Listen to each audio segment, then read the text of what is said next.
Live. Everywhere. On netrootsradio.com.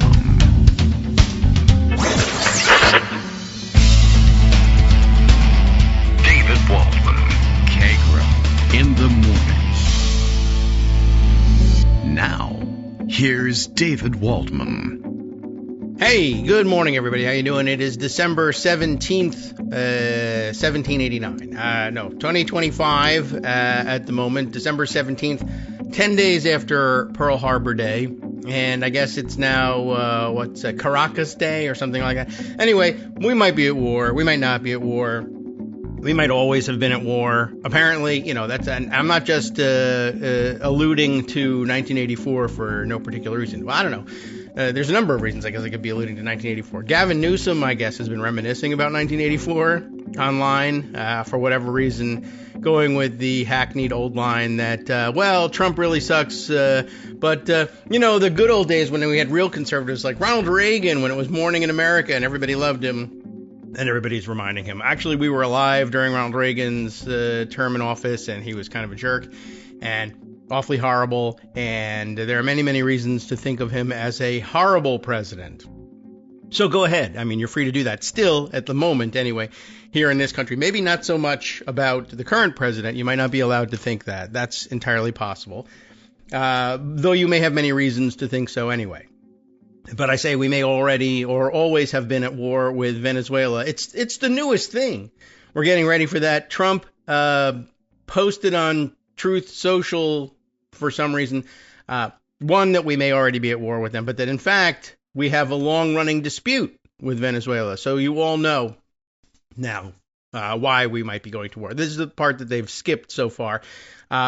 A new, maybe as the New York Times would put it, a new and bold departure from previous adventures in war for the United States, where we used to have reasons for going to war. Now we don't have to, but we can retroactively create them. Part of his post yesterday was one that Venezuela was now surrounded by an armada. Of course, it's not an island or anything, so you can't really literally surround it with an armada. Although, sometimes maybe you can get a river fleet up some parts of it. I don't know. But no, it wouldn't be surrounded. I guess it's possible. The other claim was it was the largest armada ever assembled. There's more to it. But that was a hint that maybe we were going off the rails. Does anybody have any idea about armadas and any other armadas come to mind when you speak about armadas? Because it's not really used a lot. And not was Nissan have an armada on the road? I don't know whose car that is. Anyway, it might be the largest armada, as he says, ever assembled in South America, possibly.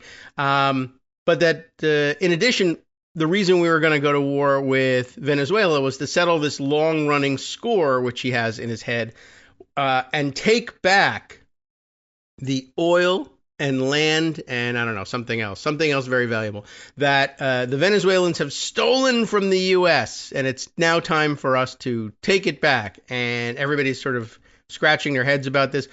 I guess, I don't know, is it an exercise in sane washing to try to come up with a reason why he might think that? In 1976, the Venezuelans nationalized their oil assets, and maybe there was some American interests that owned oil assets or land or mineral rights that lost them in the nationalization. That's possible.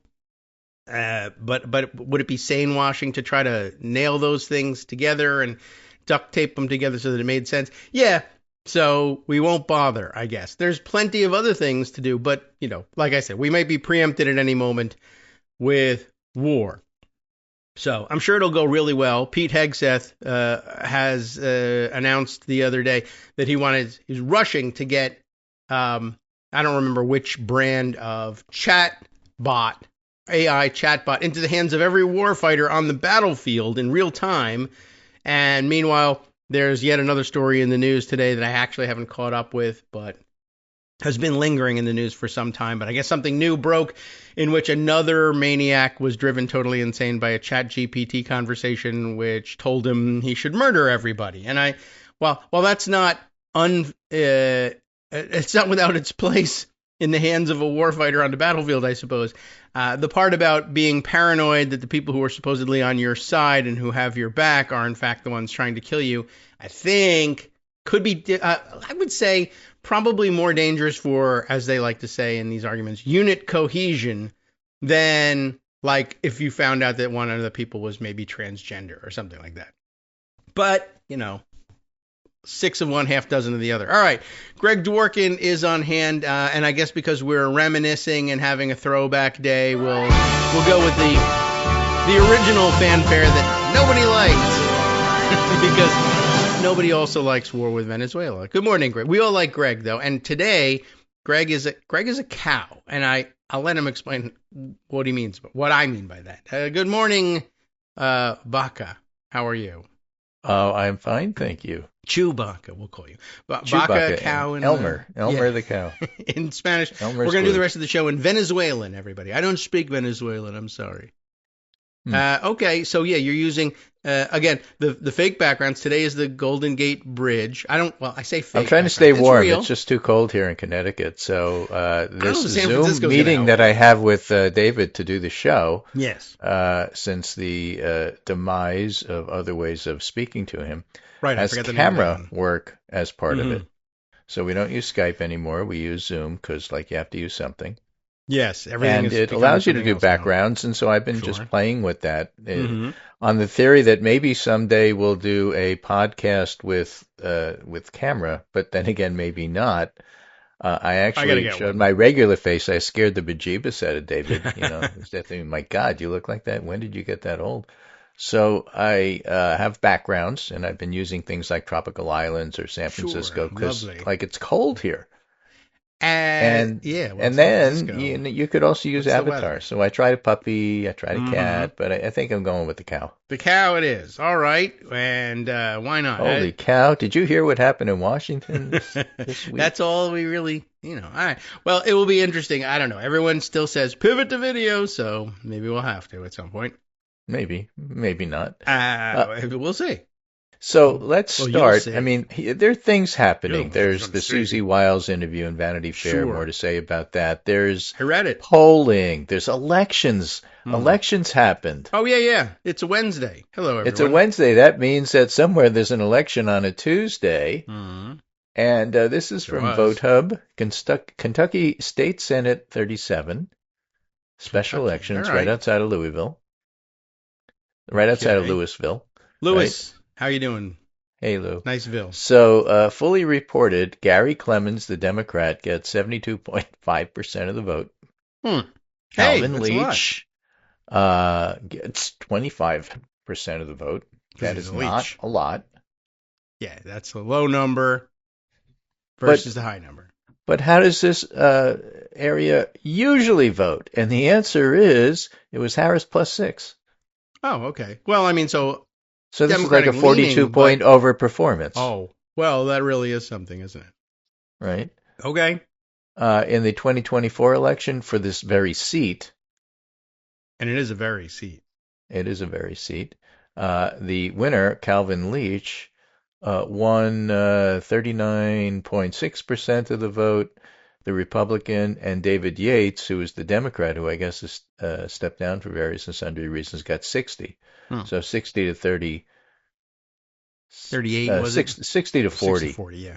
Figure. So it's a 20 point win then, and now it's 72-25. So yeah, it was the same Republican. So he keeps losing. But the point there is, if you want to try to figure out, well, how much of an overperformance is it?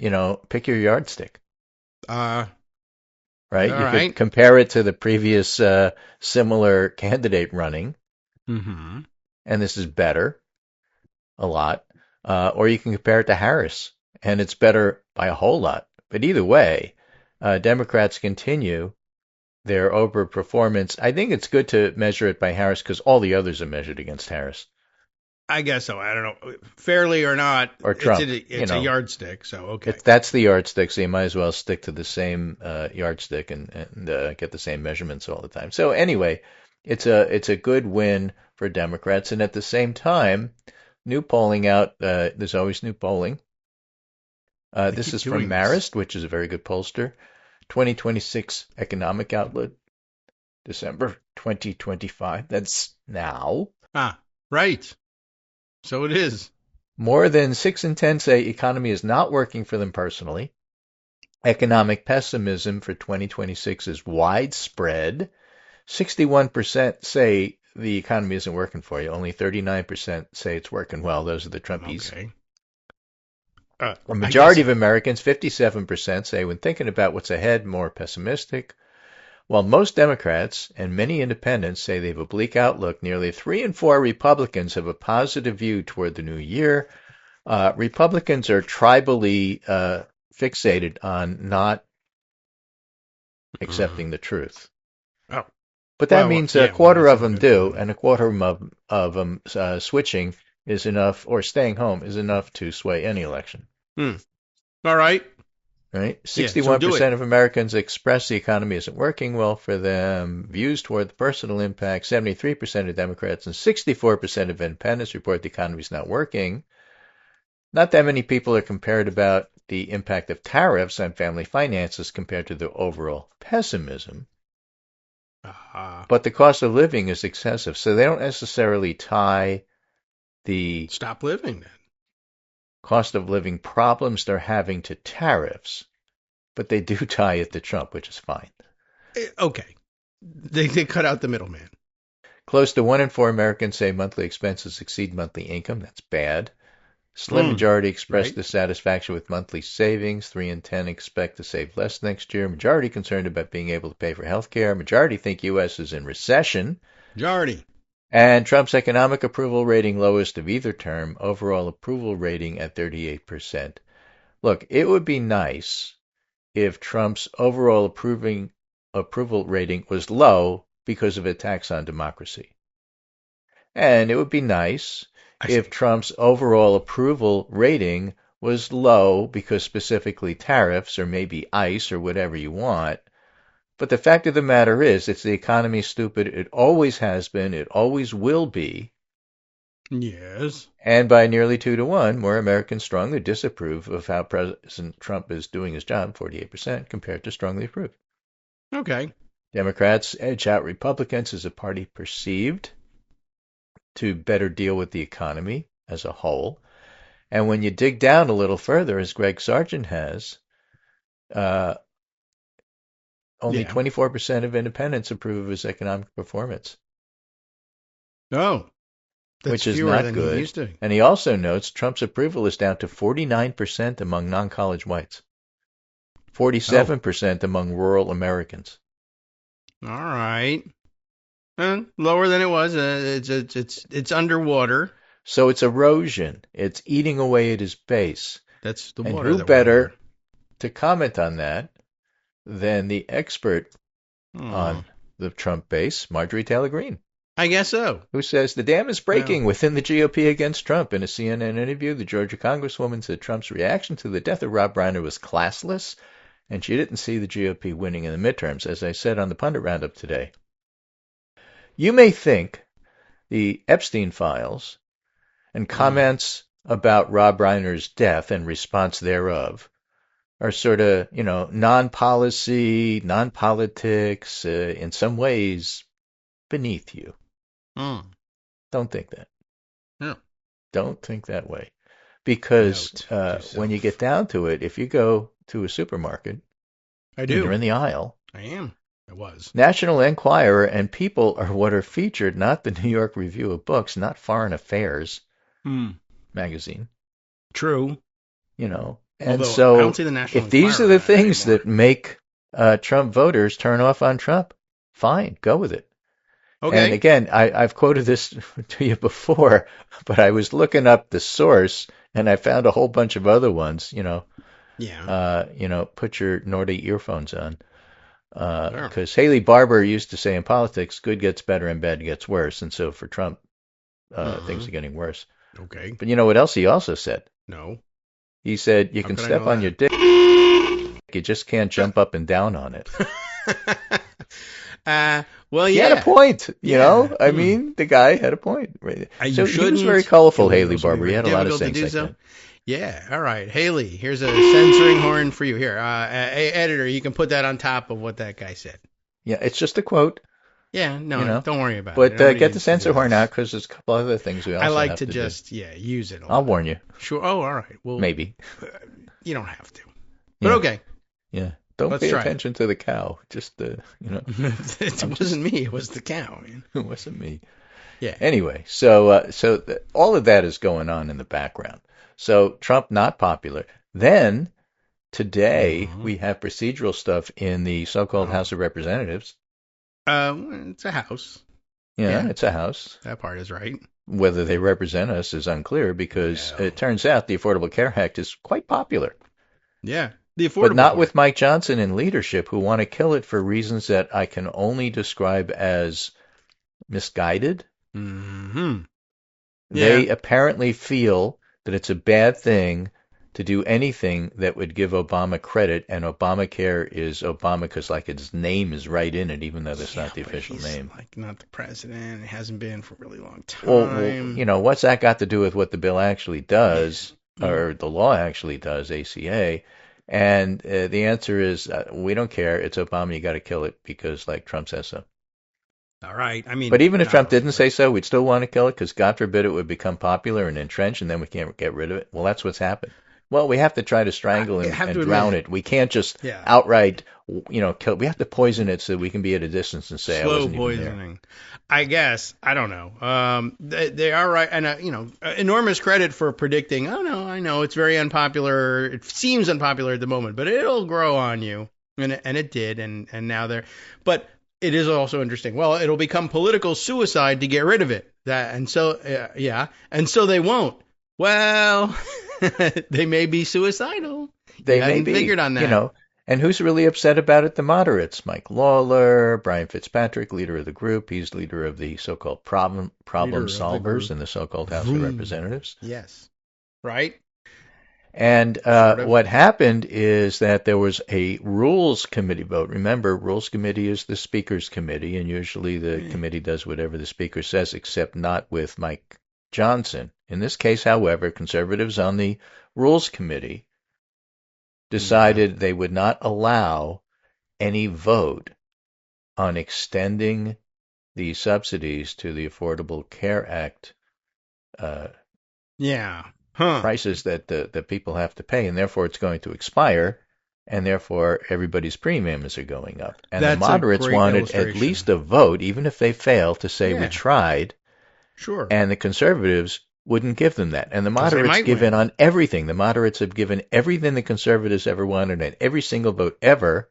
Yeah. And the conservatives would not give them this, and they are pissed. Well, they're right.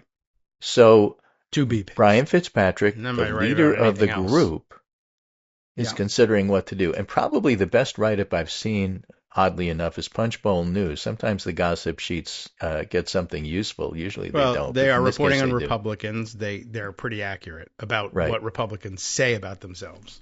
Right. Here are two things to remember today. The moderates are getting nowhere with senior Republicans, especially Johnson, and conservative hardliners have concerns ranging from cost to limits on abortion coverage, which is going to screw them in the Senate.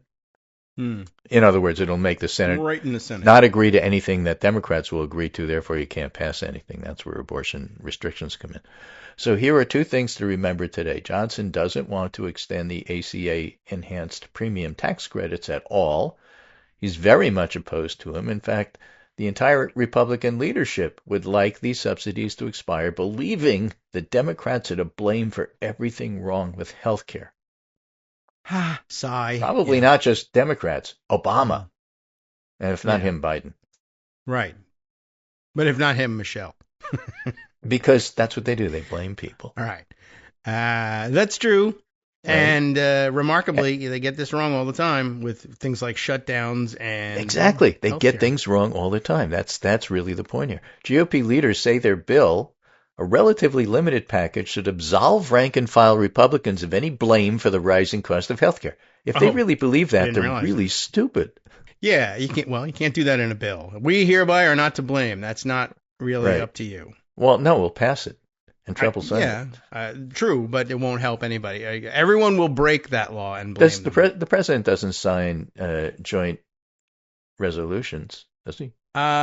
Joint resolutions, he may. Or maybe it's concurrent resolutions that he signs, but joint. No, I think joint resolutions are the ones. Like if there was a joint resolution that said Biden's responsible for everything wrong except for the parts that Obama did, would Trump sign that? Of course he would. But does he would get sign to anything. sign? All right. He just ran in and scribbled on it. I But don't know. but is it presented to him for signature? I forget. There's a joint something. There's concurrent resolutions, which actually I forget off the top of my head. It's so dumb that we have different kinds of resolutions that are passed by both houses and are therefore bicameral. And but so there's a concurrent resolution where one house concurs with the other, and a joint resolution where they do essentially the same thing. So I don't really know why there's two kinds, but there's a reason, and I can read it to you at some point. But maybe I think a House joint resolution might be the one that gets presented to the president. I will check it. So the House Republican moderates, says Punchbowl, feel like they need to do something drastic to ensure that the chamber holds a vote on extending the tax credits. What do you see what drastic is? The House Rules Committee, which Johnson nominally controls, rejected a trio of amendments from moderates to the GOP health care bill. These amendments would have in different ways extended Obamacare subsidies. Remember, we have a 1 year, a 2 year, a 3 year, and the option of no years if nothing happens. Okay. So this came after a days-long back and forth between Johnson and Brian Fitzpatrick, Mike Lawler, Jen Kiggins, and David Valadao. These are the Republicans who have signed on to the discharge petitions. The Fitzpatrick one is a 2 year. The Kiggins one is a 1 year. I don't know where Valadao comes in, or Lawler in terms of where they sit. Johnson and other senior House Republicans pushed for the moderates to offset the cost of proposals, but they balked at this idea. The moderates did in private meetings. Johnson also relayed concern about moving forward without abortion funding restrictions. What's abundantly clear is there's no way for the GOP leadership to bridge the differences with the moderate Republicans, and that leaves the moderates on the brink of a major decision. They appear to have two options left. And remember, the other day I told you there's this 1 year from Kiggins. Right. And there's a 2 year. 2 year extension. From Fitzpatrick. 2 year There's a 3 year from Hakeem Jeffries that no Republican would sign because it's the Democratic minority leader. Well, they hate trinities. 3. Okay. And now their choice. The centrist members can sign on to House Minority Leader Hakeem Jeffries' discharge petition for 3 years, which is a clean extension, or they can return home empty-handed as the December 31 deadline approaches. And healthcare premiums spike for millions of Americans, and they don't feel like they have any good choices. And Brian Fitzpatrick said last night, the only thing worse than a clean extension without any income limits and any reforms, because it's not a perfect system, the only thing worse than the Hakeem Jeffries discharge petition idea, the only thing worse would be expiration. Yeah. So that's what. So he's going to decide this morning what to do. He and a group of the moderates have already said, Rob Bresnahan, Ryan McKenzie, Marjorie Taylor Greene, Valadao, Kiggins, Lawler, Fitzpatrick. That's a group big enough to shove Hakeem Jeffries' discharge petition over the top. Okay. He said he'd make his decision this morning. Well, hurry up. He may vote for the bill. He may vote for what the Republicans are doing and then go ahead and do this discharge petition. I guess that's possible. Forcing a vote on extensions, which would take place after the new year because, they're done on Friday. Yeah, they're leaving. Year. Right, vacation. They're leaving. Woo. But Margaritaville, that would force a vote. Now, the vote would succeed in the House and fail in the Senate, and or maybe, I don't know, because the Senate's under its own pressures. So it's a really interesting situation set up by Mike Johnson being an incompetent idiot. Yeah. Well, that will set some things up when you have an incompetent idiot running an important institution. By the way, joint resolutions, yes, are presented to the president, and they have the force of law when signed. So he could, as a force of law, say that right up your that Biden's responsible for everything that Obama isn't. Right. And for those interested, and it's the law, right? So don't argue it. Right. You wouldn't be able to. Joint resolutions. are, in fact, as I say here on the page that I'm reading, which is on the internet, which may mean it's all false, there's little practical difference between a bill and a joint resolution. So okay, they have the force of law. Concurrent resolutions, because I brought it up, those are used to get agreement between the two houses on a single piece of legislation, but they use them for vehicles, as it says here, that matters affecting the operations of both the House of Representatives and the Senate are passed under. And so an internal document that doesn't go outside. A budget resolution would be a concurrent resolution, etc. We keep the actual budget, the one that doesn't actually have numbers of how much you'll spend on every single little program. The president has nothing to do with it, right? He can't veto their budget. I don't know. All right. So I guess I want to read to you the big picture thing, but I'll do that after the break since it's coming up. But as I understand it, procedure-wise, the Rules Committee voted last night. The rule comes to the floor this morning. Yeah. And then the vote on the health care bill, which is a useless piece of garbage, is going to be this afternoon. The bill. Yeah. And it's not going to help them politically in any way. But this was a great illustration. I'm glad you brought it up about the importance of the Rules Committee. As it's been falling apart, we've heard less and less about how important it is. But this is a great illustration of whatever your alarm does. Yes, my alarm has gone off, but the music comes on in like 3 seconds. I don't know whether it'll come on for you. Well, we had that problem last week. Is the music on for you now? No, it isn't. All right. Well, you and I are going to reset some things during the break. I think during an update, Zoom reset some things to default positions, but we'll give that a shot. But anyway, it's a great illustration of how the entire House could, as a majority, could say, we want to do a 2-year thing. And the leadership will just steer things to like, well, you're just never going to get that chance. Sorry. And then that's how come they can all want something and still not do it. Hi everybody, this is Scott Anderson, your summary guy. Were you looking forward to an egalitarian democracy free of bigotry, misogyny, racism, and greed, where people of different appearances, belief, and heritage had a right to live without fear, and everyone could expect a basic level of health, stability, and safety throughout their life? Well, too bad. The plain fact is that we're heading in the wrong direction. And where we once had a voice in such things, increasingly we don't. Not exactly the kind of news I wanted to share, but there it is. However, if you're looking to join people who understand today's issues and can intelligently address the reality of today from your point of view, you can join us at Kagro in the morning. As you know, there aren't many of us out there, at least compared to them. We need to stick together, and by that I mean send us money. That is contributions to patreon.com, secure, reoccurring contributions. Those contributions keep this show on the air and us together. We've been through a lot together. The temporary loss of the presidency, we hope. The temporary loss of the House, the Senate, the Supreme Court, we hope. Face it, we are pretty much all that we have left. Remember, we couldn't do it without you, and you shouldn't do it without us.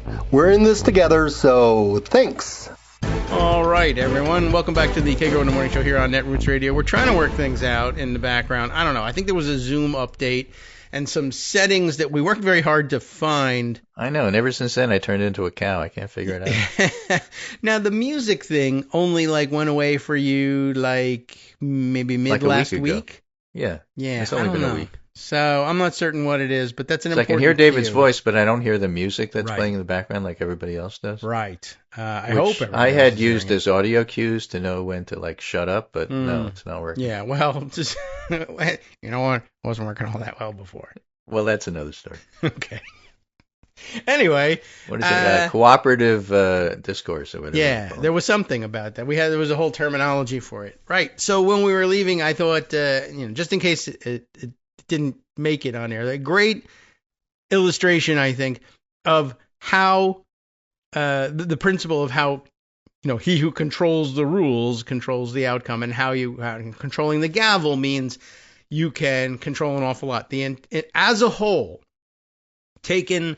If you were to poll the members of the House of Representatives, it looks like the only solution at the moment that would garner a majority and would most clearly, it's very clear that they could garner a majority for a 2-year extension, is not going to be on the table. The reason it's not going to be on the table is that the Republican leadership wants to be the one that wins, and they don't want someone else's idea to win. Plus, they also have substantive differences.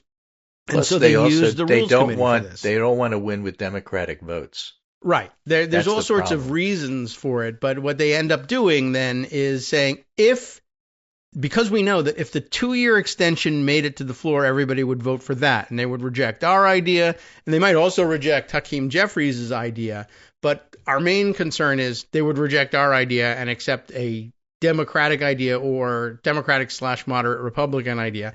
We don't want that to happen. So what we'll do is, what if we just made it impossible for there to be an opportunity to vote for that thing, and we forced them to vote for 2 other things that they don't like very much, and they had to choose between the 2 of those? We think they'd go with us, but the reality may be that they'll end up going with the 3-year thing. Right. But so that's even where Hakeem Jeffries games the same thing. I could be the savior of the House and push through a 2-year thing, and then all the moderate Republicans would thank me. Or I could make it very obvious that all Democrats want 3 years, and everybody out there who wants the extensions wants 3 years rather than 2. And then I can say, those guys are screaming that they want extensions, and they differ from the radical Republicans and the Trumpy Republicans. But I'm offering them something good that you'll want, and they still won't take it. There's something wrong with those guys. That's another play. It's very interesting. And that's the play he's making. And after all, it's working. Schumer in the Senate said, we want a straight up 3-year extension, no additives, right? No frills. Well, and the Republicans said, that can't happen. It's ridiculous. Don't even bring it up. Stupid. And Schumer said, no, we're not only bringing it up, we're going to push a government shutdown over it, and we're going to make clear to the American public this is what we want and this is what you don't want. And John Thune and these Senate Republicans said, that's ridiculous. You can't do that. You'll fold in a week, if not 2 days, if not in 3 hours, because you're Democrats and Chuck Schumer. So they didn't fold. And they essentially forced the dialogue to be about these healthcare tax credit extensions. They forced it. And that's what the Republicans have been talking about ever since, which is my case for why the Democrats won the showdown in the shutdown. But the deal was, okay, we'll open up the government. You have to give us a vote on this. And they did have a vote in the Senate, which the Democrats lost, but they still made the political point and won the political argument even while losing the vote. The Senate cannot force the House to vote on anything. So you can't look and say, well, Mike Johnson not giving the Democrats a vote is a violation of what the Republicans agreed to open up the government. Well, that's not true because that was a Senate thing. It wasn't a House thing. So Hakeem Jeffries says, well, I know the history. You do? I mean, I'm old enough to remember this all happened a month ago. So I am going to offer a 3-year extension with no frills, just like Chuck Schumer did in the Senate. And I understand that no Republican will sign on to it for all the reasons that you outlined, David. Yes. But let's see what happens. And what happens is that Brian Fitzpatrick comes up with a 2-year. Jen Kickens comes up with a 1-year. Those may or may not have been serious, but they got each of them enough Republican signatures on them, as we went over last week in detail, even with having a Lorem Ipsum bill that they didn't even know what was in it. Oh, right, yes. And the question was that a play by the House Republican moderates to tell Mike Johnson we're serious about this? We don't know that these 2 discharge petitions all of them aren't going to come to the floor. One of them is. You don't want the Jeffries one, which is pure Democrat. Yeah. You want one of these that your Republicans are offering instead, and it's going to come up for a vote. It may or may not pass, but that's better than doing nothing, and you're offering nothing. And Mike Johnson said, I understand you're trying to pressure me with these discharge petitions for 2 years and 1 year that aren't really going to happen. You notice that Democrats aren't signing on to it. They've all signed on to the Jeffries 3-year. So therefore, I'll call your bluff. You get nothing. That's my offer. Nothing. I can answer you right now, Senator. Right. My offer is nothing, and I'd appreciate it if you'd, pay the bill for filing in the first place. Yeah. So the moderates say, wait a minute. So you're offering us nothing? How about we sign on to the Jeffries bill that we didn't want to do? We might do that. And Mike Johnson said, I'll call your bluff. You get nothing. Let's see what happens. And that's where we're at right now. Okay. So if something does pass as a discharge petition, it's going to be I can't believe Republicans are signing on to this thing, Hakeem Jeffries' offer. Yeah. Well, that's a pretty amazing story. It is. It's interesting. Okay, a lot of things about this that are interesting, but the dynamics are, or should be, well, it's been a long time since we talked about this, but the dynamics should be familiar. It's just that the shoe is on the other foot and the vehicle is different, but way, way, way, way, way back, even before there was a show and back in the Congress Matters days, the very narrow Democratic majority was having a hell of a time controlling the floor agenda when Republicans were making strategic use of motions to recommit. Now, they ended up changing the rules and neutering most of the motions to recommit, probably as a result of all this.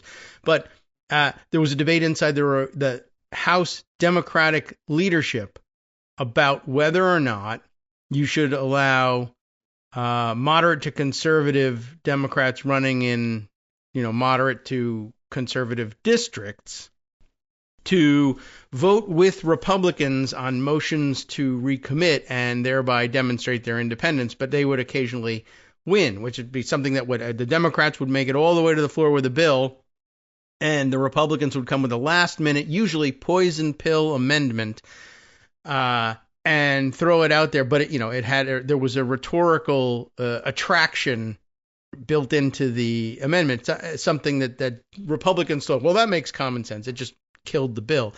And they would throw it out there at the last second, and nervous Democrats had the question before them, should I vote against this thing and they'll use it against me in a campaign ad, or should I stick with the Democrats and run the House, with an iron grip the way normally you do these things? And Rahm Emanuel was for sort of releasing the conservative Dems, or the people who were worried about being losing their swing districts, and releasing them to vote yes on motions to recommit, even if on occasion that meant Democrats lost the ability to pass their legislation on the floor, which was not a super popular option with Nancy Pelosi, the actual leader of the Democrats.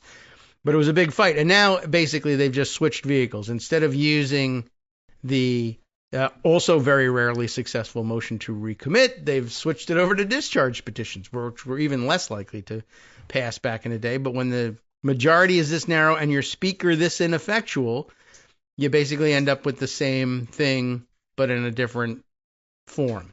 Real weird, I must say. But it all happens when the speaker's weak. It happens when the speaker's weak. It can happen when the speaker's strong, but it happens always when there's a super narrow majority. Right. The speaker can be weak simply because of numbers. Nancy Pelosi was not a weak speaker. Right. She knew what she was doing. She didn't have the numbers. She didn't have the numbers to declare a Democratic Hastert rule. Yeah.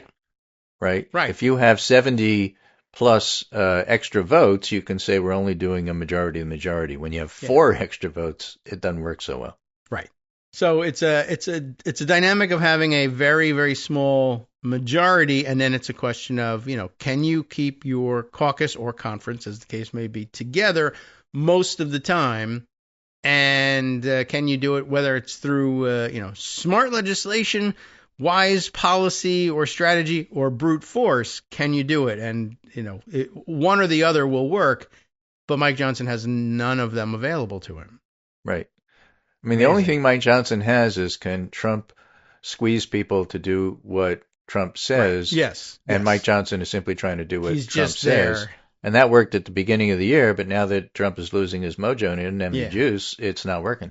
Right. And it never was gonna. It was pretty clear, first of all, that Donald Trump was in charge of the Republican Party. And second of all, Mike Johnson, like if you ever ask yourself the history of how did Mike Johnson become Speaker again? Oh, yeah, right. Kevin McCarthy got thrown out. But it's not just that McCarthy got thrown out. One, right. it was McCarthy was never any good.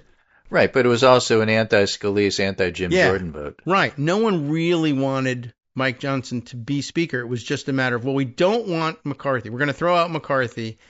Who will take this job? And nobody that anybody else trusted wanted it. And that was probably part of the litmus test. If anybody who says they want to be Speaker of this House is not to be trusted. That's right. I refuse to be a member of any club that will have me. So they just said, well, who's the biggest squish that doesn't mean anything? No matter what, if we elect the guy, no one will be able to tell what the hell's going to happen. Johnson? Fine. Right. We can control him, right? Or run over him? Maybe. All right, well, we'll use that guy. And then it didn't matter because it was Donald Trump instead. And he has said, I'm the Speaker of the House.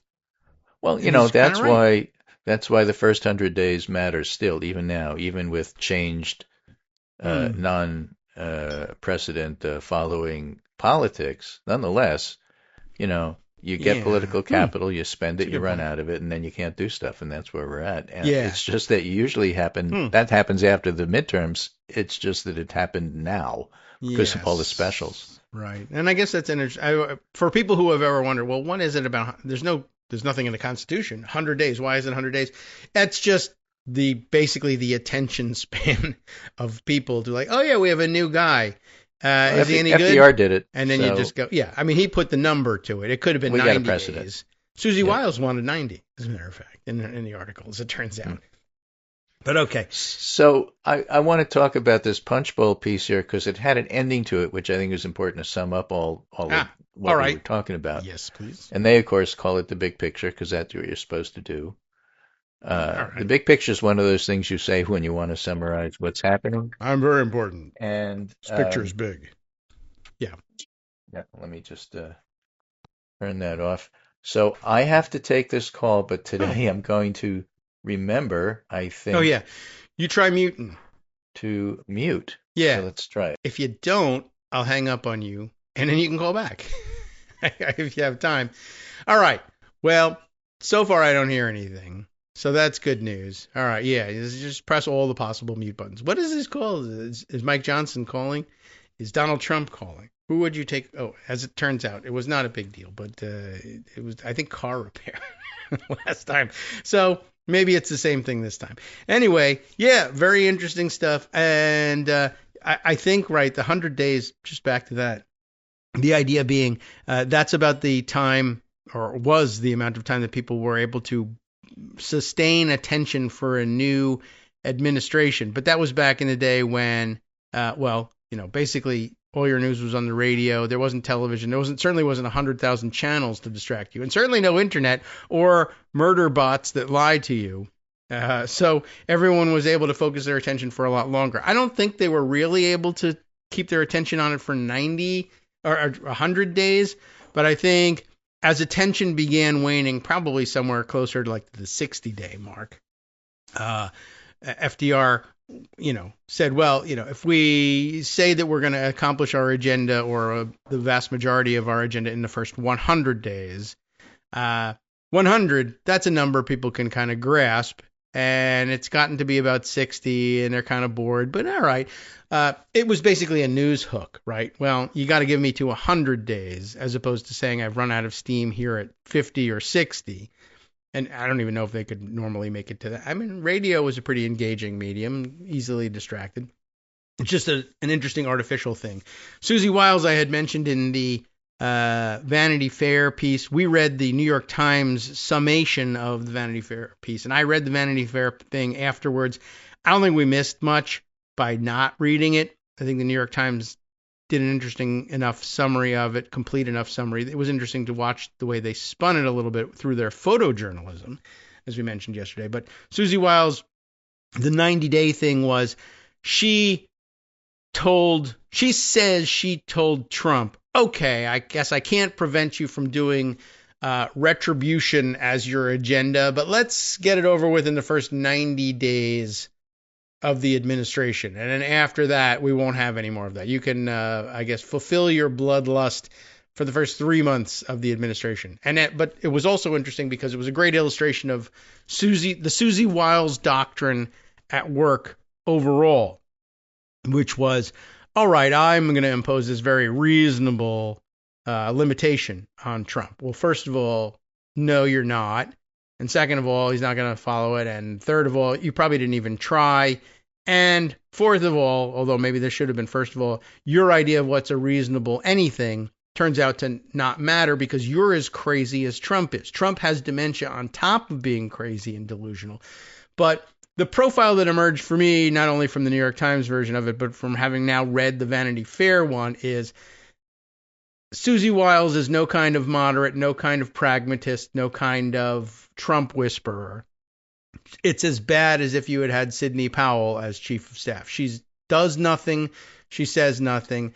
The portrait that emerged for me, beyond the nasty whispering about other people, that's the only hook the article actually had. The rest of it reveals to me that there's none of the evils put upon us by the Trump administration have been thwarted, moderated, or otherwise, avoided by Susie Wiles. She either is a true believer, she has either gone along with it because she's a true believer, or she's completely flubbed her intention of steering it in a different direction, or she simply jumped out of the way because she knew she was going to be ineffectual in stopping something every single time. I can't think of an instance where she's left her mark on what's supposed to be White House policy. I think that's the most remarkable thing to me in reading it slightly differently than maybe maybe the New York Times read it, or it's hard for me to tell whether, what's his name, Chris Whipple, the author of the piece in the Vanity Fair, meant to convey this, but on the sly, like, hey, let me interview you. You're a very important and effectual person and super important, and let's get this on the record for history. But as it turns out, Chris Whipple knew all along she's not doing anything, or whether that was just something that slipped through. But I was hard pressed after the fact. It was a very impressive interview, whatever. And we got lots of insight into this ineffectual blob of a person's approach to life in general. But that's it. She hasn't accomplished anything. The administration, I guess, as terrible as it is, you could say they've accomplished some things. And along the way, Susie Wiles has just not been a part of it. Period. That's kind of my takeaway for it. All right, looks like Greg's engagement has ended for the day. It looks like, I guess, there's some serious work to be done here on a telephone. But thank you very much for bringing us up to date, Greg. And if there's anything else, chime in the second half. I don't mind. And of course, we get another crack at it tomorrow. So that's good news. All right. Let me get now over to the various things that I have parked in Instapaper for today. I got to mention this one. I don't know if I'm really going to turn back to Venezuela because there's just no real news on the Venezuela front. But I mentioned to you the other day, and we're not going to go back fully to this story, but I mentioned the Tina Peters, the purported pardon for Tina Peters, and Trump still walking around saying, I pardoned her, and getting angry at Colorado for not, I guess, like honoring the pardon in some way, even though there's really no mechanism for doing that, but insisting that this is terrible and the governor of Colorado is now a terrible person. And he's made some remarks and pointed that out and saying he's incompetent, he doesn't know what he's doing, he's a dictator. I pardoned, and how dare he not honor the pardon.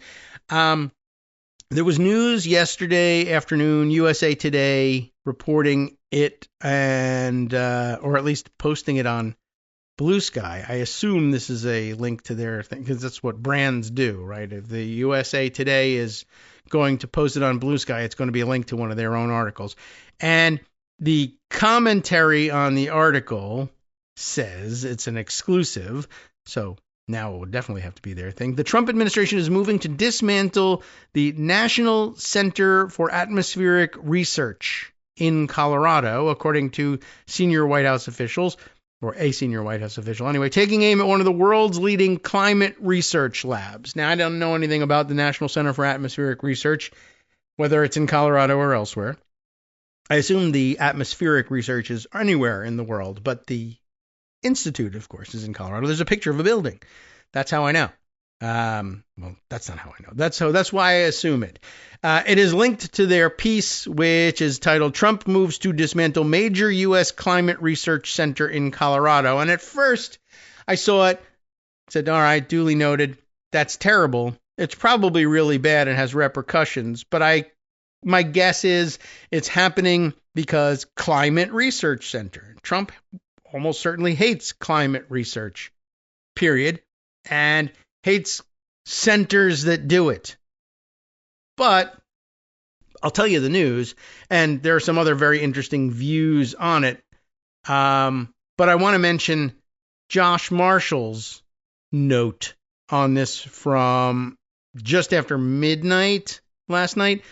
He was posting, I'm hearing, he says, well, doesn't use the word I'm, but hearing, but it's him that's hearing it. I'm hearing this is payback for Colorado not honoring the Trump-Peters, quote, pardon. That adds some interest for me. I mean, closing the center should add interest because there are other comments that people make on this thing about how very, very important this place is. But what an interesting twist on it to say we're also going to do it because it's in Colorado. Has he, in fact, given instructions to someone, or some 10 people, for all I know, in the White House, find me some things in Colorado that I can screw up and kill to get back at the governor for not, cleaning up my mistake, my intentional mistake of trying to issue a pardon for state crimes and try to cover that up by use your pardon power. The governor of Colorado could do that, but won't, and there's no reason, wouldn't, and there's no reason to think that he would have either. So this is Trump following through with the idea of I can threaten and ruin things in Colorado. Except, of course, it doesn't just limit the damage to Colorado, but Trump is not the kind of person who would be able to process something like that. What sorts of things can it ruin? Well, Joey Garrison, who wrote the piece for USA Today, I'm sure will tell us a little bit about it. The Trump administration is moving to dismantle the National Center for Atmospheric Research in Colorado, according to a senior White House official, taking aim, of course, at one of the world's leading climate research labs. And why should we have a research lab in this country or lead anything? Yeah, part and parcel, really, of the whole dismantle everything that the United States has a advantage in versus any other geopolitical foes in the world, i.e. Russia. We no longer have to compete with them for building the best. They can just talk us into ruining the one that we've built, which, in most cases will end up being the best. They don't have the resources or capabilities in most of these areas to compete anymore and haven't since the fall of the Soviet Union. So rather than do that, we will just tell you to ruin yours.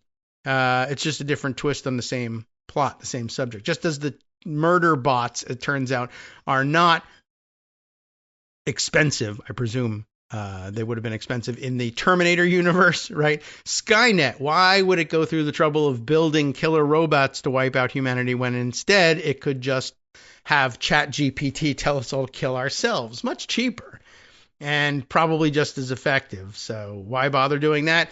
Right. Similarly, why bother competing and building your own climate research infrastructure if instead you can just have us ruin ours? I don't know if you have any or not. I don't think it's about promoting yours versus ours. It's just ruin everybody's everything. Anyway, Trump officials have circled the federally funded research institution based in Boulder, Colorado, as a hub for federal climate alarmism, after it was established decades earlier in 1960, when people weren't even super alarmed about this stuff, for research in atmospheric chemistry and physical meteorology. The administration plans to identify and eliminate what it calls, quote, green news scam research activities, unquote. And when they say things like that, it's not the administration saying it. It's obviously Donald Trump himself personally saying it. They all believe it, though. Anyway, they figure this is one of those green new scam things. It's from 1960s and does meteorology, but they also believe in climate change, so we got to kill it. So anyway, all of this, the administration plans to identify and eliminate this stuff during an upcoming review of the center, according to the White House, while vital functions such as weather modeling and supercomputing will be moved to another entity or location. So they do recognize the importance of that part of it, I guess. They just want to take it away from Colorado, and that might be where Josh is right here. The White House billed the restructuring as a return to the NCAR's original focus. So they're atmospheric research originalists at the White House, I guess. And every time I see this thing, NCAR, it makes it look like NASCAR to me, and that's really weird and disorienting. The National Science Foundation will be breaking up the National Center for Atmospheric Research in Boulder, Colorado. Russ Vought, director of the White House Office of Management and Budget, said in a statement to USA Today, this facility is one of the largest sources of climate alarmism in the country. A comprehensive review is underway, and any vital activities such as weather research will be moved to another entity or location. Except why go through the expense of doing that? I don't know. And the answer is trying to punish Colorado. Efforts to dissolve the NCAR will begin immediately, the official said, with the plan being to fully close the center's Mesa Laboratory in Boulder, Colorado. It comes after Trump also pushed massive cuts to the National Oceanic and Atmospheric Administration, or NOAA, including eliminating the agency's Office of Oceanic and Atmospheric Research and ending funding for its climate, weather, and ocean laboratories and cooperative institutes. There's no way he's going to understand the importance of any of that, right? So there's more of the same, and I'm sure some interesting facts about how much money it costs to run the place. But I will add, since we're coming up to the break, the comment I think I grabbed here from somebody who apparently knows a little bit more about this place and what it does than I do, but I got to get prepared to play our music and move on. But Matt Wilson WX, which indicates to me that this is a weather person. I don't know how WX got to be that, but I don't know how RX got to be prescription. But I think it's similar. Anyway, Matt Wilson, who I'll read you more about later, says before the 1990s, plane crashes caused by microbursts used to kill plane loads of people fairly regularly. But as it happens, guess what? The NCAR scientists found out how to detect these things and warn pilots about them, and since then, 0 crashes from microbursts. All right, welcome back now to the Kagro in the Morning Show here on Netroots Radio. Now we got to turn back and cover the background facts. As Matt Wilson, who you will find again as Matt Wilson WX, all crammed together as one word on Blue Sky.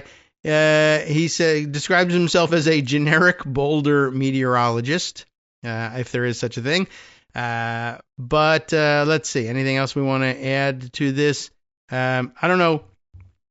I guess he's himself perhaps involved in this, given that generic Boulder meteorologist. Well, I don't know how many meteorologists are running around Boulder that versus the ones on TV or radio. I mean, maybe he works there. It doesn't say so, but you get the sense that he knows a little something about what's going on in this place, because I had to shorten it a little bit because we had to cut out. But as I mentioned, before the 1990s, he says, plane crashes caused by microbursts used to kill plane loads of people fairly regularly. I mean, there were more crashes back then. I didn't realize that they had to do so much with microbursts, but I guess they do. When I say I think he knows a little bit more about this center than we might have guessed from the abbreviated version, I say it because he then went on to say that specifically Dr. Ted Fujita, and I don't know, is that Japanese origin, Fujita, or not like Fujita, like fajita, Mexican origin, right? Fujita, I'm guessing. Okay. Dr. Ted Fujita and NCAR scientists, I guess he was the lead on that, they figured out how to detect microbursts and warn pilots about them. And since then, I guess this is the clarity we should have. 0 airliner crashes from microbursts. I guess it's entirely possible that you could have a small private aircraft that still crashed because of a microburst. But they can learn to avoid it too by tuning in, I guess. And if they've got access to the right communications equipment, and they should if they're up there flying around, I guess you too can try to avoid microbursts. I don't know. Maybe it's 0 plane crashes, period, due to microbursts. I have the feeling that there's probably been some small craft, though, lost to it. But the point is, when he says whole plane loads of people, like, yeah, I guess that's kind of been the history of things. And, you see it in the movies. Way back when, right? And the planes would fly into storms. They can see the storms, but I guess, anyway, I guess pinpointing these things or predicting when they'll happen based on the type of storm system they're looking at and telling people, this is a storm you can fly through or around or above, or this is one you just got to avoid entirely. So very important. And of course, people can die if you cut off this kind of research. So Donald Trump is going to cut off this kind of research, not only because Yargle Bargle Dodgy says save money, wink, wink, but rather, they're targeting people in places that Donald Trump has grown angry at. So let's see. If you were interested in finding out more about this or learning more about this institution, through the USA Today article, well, I don't know. I could say, well, you're out of luck, but we could read on. We mentioned, I think they had some statistics here about how many people are working there. NCAR's staff is made of about 830 employees who are part of the University Corporation for Atmospheric Research. UCAR, not the NCAR, but the UCAR, which is a nonprofit consortium of more than 130 colleges and universities, and nothing Trump hates more than colleges and universities, focused on research and training in Earth system sciences. It is unclear how many jobs and programs the dismantling could affect. So, go right the F ahead with it. It's unclear how many people. It's unclear how many projects. It's unclear what the projects are. It's unclear what the importance of the projects are. It's unclear whether there's any savings from killing them. Go ahead. Pull the plug. And who's not stopping this? Susie Wiles. Because she can't. There's no reason for her to be there. No one's listening to her. I mean, it's interesting. We're interviewing her, and she's saying, yeah, Trump's got an alcoholic's personality. This guy over here is a pure evil zealot. That guy over there doesn't know what the hell he's doing. All right, we knew that, and it's interesting to hear you say that, and in some cases, people will use this in court later, like, oh, yeah, I guess he really is being retributive against Letitia James. That'll come up in court. But anyway. Right. She's doing nothing about any of this because she's just as bad. If you read through that profile and some of what we read yesterday, we basically said she's just saying she believes the same thing as Trump. She's not moderating him in any way. All right. Well, anyway, the rest of this article, the National Science Foundation, an independent federal agency, maybe not anymore, depending on how the Supreme Court decides the case they've been handed about. I forget which one of it was. Was it the I don't know which federal agency, the Federal Trade Commission, I think, is the one with the name on the case here, but they may decide, there's no such thing as an independent federal agency. Anyway, they're independent for the moment, and they contract the university consortium to manage this NCAR center. The NSF provided $123 million to the NCAR in the 2025 fiscal year, according to Science Magazine, accounting for about half the center's budget. In addition to the Mesa Laboratory, the NCAR operates 2 aircraft for atmospheric research and manages a federally owned supercomputing center in Cheyenne, Wyoming. And I thought we were into supercomputing centers. Not senators, but rather centers. If we had any supercomputing senators, we'd be in, I'm sure, much better shape. But no. The White House pointed to UCAR's woke direction. Everybody's been worried about that, right? Kitchen table issue. I'm so worried about wokeism at UCAR. No one even knew this place, existed. Nobody cares. I mean, we're glad it exists, and we're glad it exists behind the scenes. And its anonymity was supposed to protect it, probably, from idiots like Trump. But now they're singling it out on the excuse that regular Americans always wanted to shut this place down. Anyway, They single out several initiatives Trump officials said are wasteful and frivolous, and this is the usual pattern. Here they don't differ from traditional Republicans at all. They take something that does a lot of very complicated work that is interconnected with a lot of things that are important to you and keep you alive, but they can say, did you know they were analyzing the contents of snail's spit? What the hell is this going on? Why are we doing? Well, as it turns out, the snails secrete something that cures cancer, but to hell with all of that. It's funnier to say snail spit, and then you can cancel the damn thing. They're studying clouds or some dumb thing. It's keeping you alive. And remember, they're supposed to stop being the stupid party way back when Bobby Jindal, have you heard that name lately? Bobby, we got to stop being the stupid party. Oh, no, we don't. We got to get rid of you because you're brown, and we hate that. So anyway, he was no good anyhow. It doesn't matter they got rid of him. But you remember, he of course, jumped off of his own train, right? We got to stop being the stupid party. But in order to do that, we got to stop studying volcanoes. Whew. All right, whatever, man. Mount St. Helens, nothing, really? Okay, sure. All right. Well, anyway, this is the game that they usually play. They're studying weather. Who cares? Just look outside. Is it raining or isn't it? The end, right? Archie Bunker's version of things. Meathead, however, says, but Arch, you got to look at what they're studying here and figure out the intersectionalities. What? That's woke. Don't give me any of that intersectionality woke crap. And it's too early for him to say it was woke. But that would have been a big line, I think, in All of the Family. All of the Family. That's the successor show, the sequel. All right. Well, anyway, the flagged programs, i.e. the ones that they hate, because they hate the flag, Donald Trump and his crowd. The flag programs include a Rising Voices Center for Indigenous and Earth Sciences that seeks to, quote, make the sciences more welcoming, inclusive, and justice-centered. And you cannot have that. An art series aimed at building our relationship with water through mediums such as recycled materials, photography, oil paintings, and more, and research into wind turbines, which Donald Trump specifically hates, that seek to, quote, better understand and predict the impact of weather conditions and changing climate on offshore wind production, unquote. And, of course, all those things sound frivolous and stupid, taken in isolation. So take them in isolation and then drag them outside in isolation and beat them up and kill them. And, and anybody who says, but there's real importance that actually attaches to this stuff. If you understand the intersectionality with, you said intersectionality, you're under arrest. Trump regularly refers to climate change, of course, as a hoax or a con job, even though the vast majority of scientists say climate change is real and have raised alarm over rising temperatures.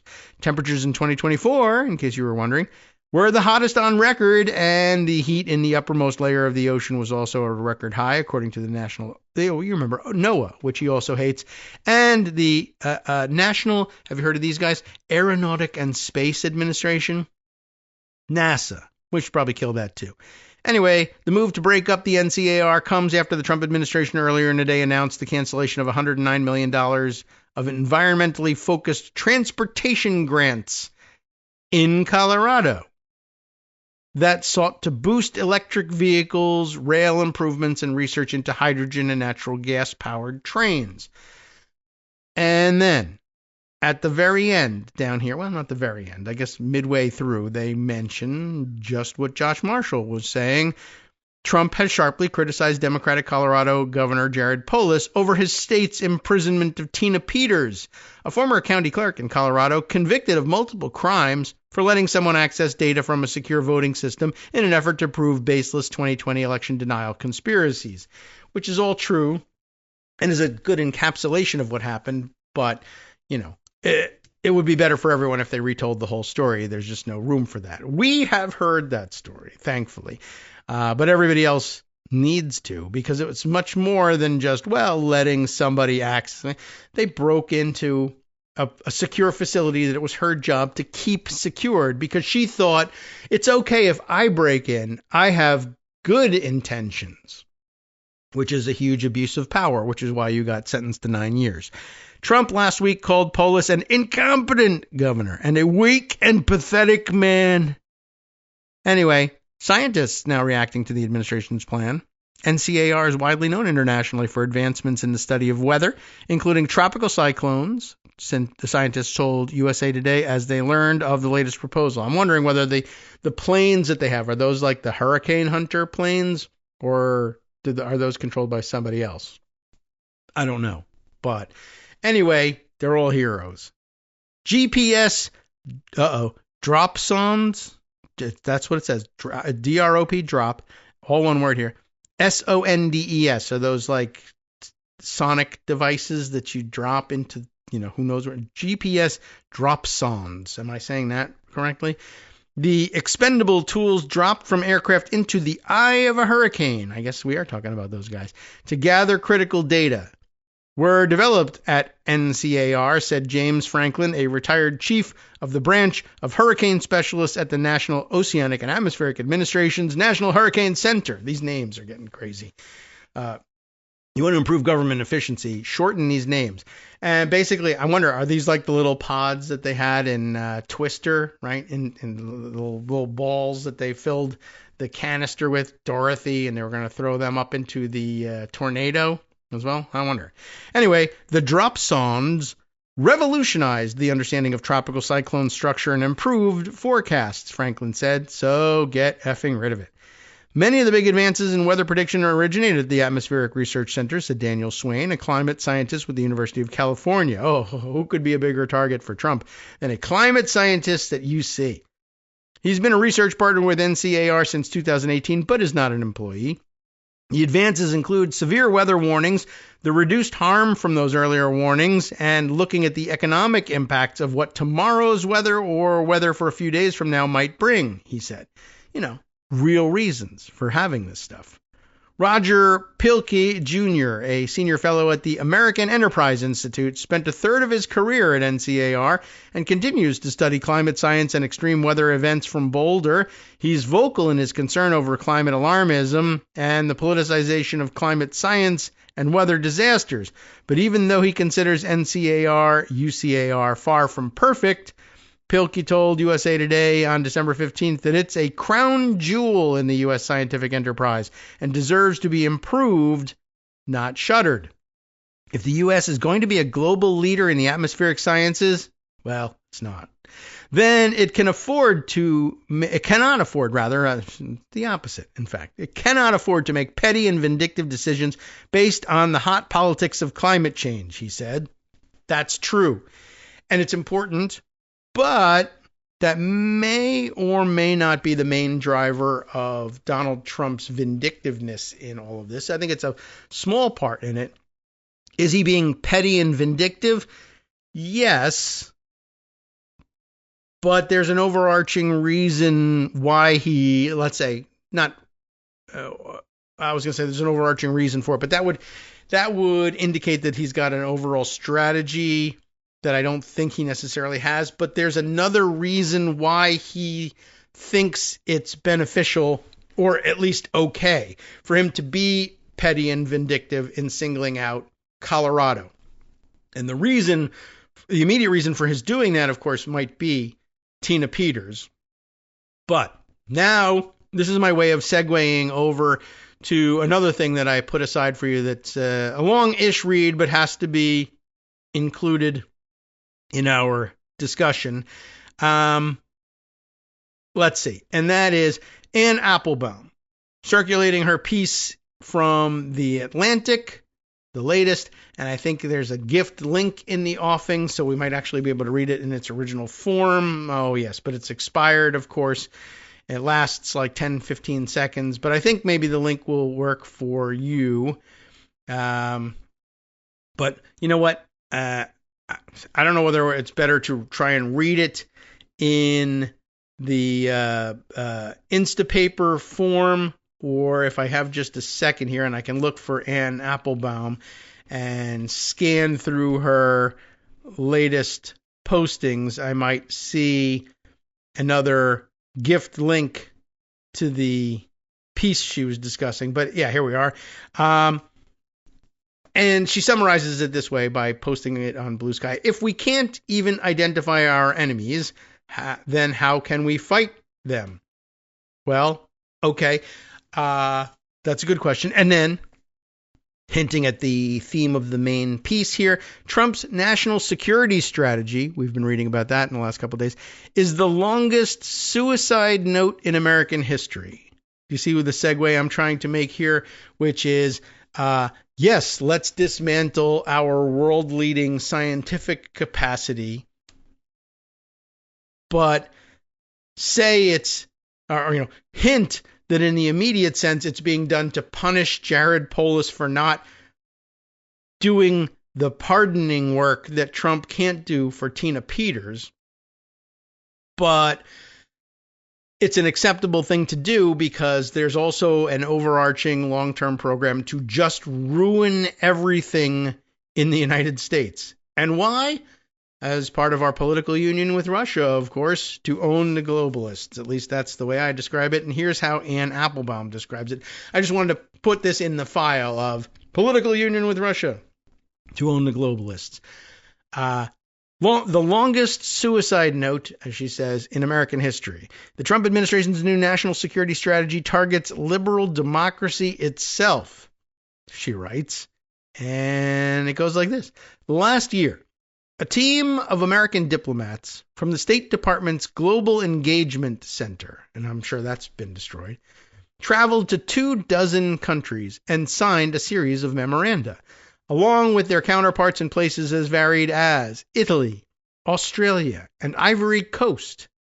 Two of my favorite soaps, by the way, Ivory and Coast. I love the country, Ivory Coast. They agreed to jointly expose malicious and deceptive online campaigns originating in Russia, China, or Iran. I interrupted with a joke, but once again, a team of diplomats from the State Department go around the world, sign agreements with 24 countries to jointly expose malicious and deceptive online campaigns originating in Russia, China, or Iran. Like, that's important. Unless, of course, you're trying to cooperate with one of the malicious and deceptive online campaigns originating in at least one, if not more, of those countries. Well, this past September, the Trump administration terminated these agreements. The center's former head, James Rubin, called this decision, quote, a unilateral act of disarmament. And no wonder. In effect, the United States was declaring that it would no longer oppose Russian influence campaigns, Chinese manipulation of local politics, or Iranian extremist recruitment drives. Nor would the American government use any resources to help anyone else do so either. It seems like the Susie Wiles version, I guess, of foreign policy. I'll either flub it, become a true believer in someone else's approach to it, our enemy's approach to it, or just jump the hell out of the way of the whole thing and just let whatever happens, happen. There's no foreign policy at all here. The recent publication of the Trump administration's new national security strategy showed that this decision was no accident. Unilateral disarmament is now official policy. Because, despite its name, this national security strategy is not really a strategy document. It is a suicide note. If the ideas within it are really used to shape policy, then U.S. influence in the world will rapidly disappear, and America's ability to defend itself and its allies will diminish. The consequences will be economic as well as political, and they will be felt by all Americans. And because of America's place in the world, it will be felt by everyone in the world, I am sure. But yes, I think the parallel with the NCAR is, if it's not immediately obvious, then you should understand it's not just foreign policy initiatives that are being erased here. And it's not just direct foreign policy initiatives that have the effect of projecting America's influence in the world. But its science leadership is part and parcel with this too. Like, part of our soft power is the sharing of that scientific expertise with allies to improve conditions everywhere. That will disappear too. If the science disappears, our ability to share it disappears. Before explaining, Anne goes on, I should acknowledge the curious features of this document, which seems like the Bible, interestingly, to have several different authors. Some of them are boastful or use boastful, aggressive language. America must remain the world's strongest, richest, and most powerful country for decades to come, for instance. And some of them prefer euphemism and allusion.